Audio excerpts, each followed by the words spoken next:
នៅថ្ងៃនេះសាលាអន្តរជាតិស្ថាបនាបញ្ញាបានចាប់ផ្ដើមចូលរៀនវិញហើយបន្ទាប់ពីបានឈប់សម្រាកក្នុងឱកាសបុណ្យភ្ជុំបិណ្ឌរយៈពេលជាច្រើនថ្ងៃមកនេះបងប្អូននៃសាលាស្ថាបនាបញ្ញានៃសាលាអន្តរជាតិស្ថាបនាបញ្ញាអញ្ជើញចូលរៀនឲ្យបានកកសូមអរគុណ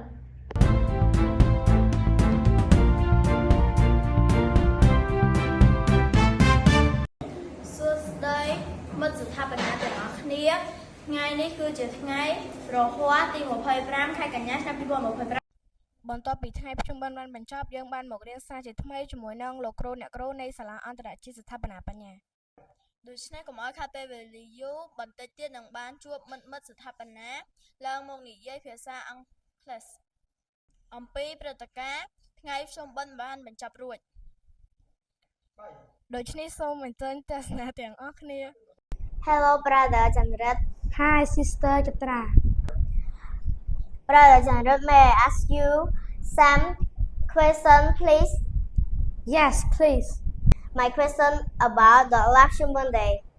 Therefore, how was your Shumban Day? It was nice. I went to the pagoda with my friend in the morning.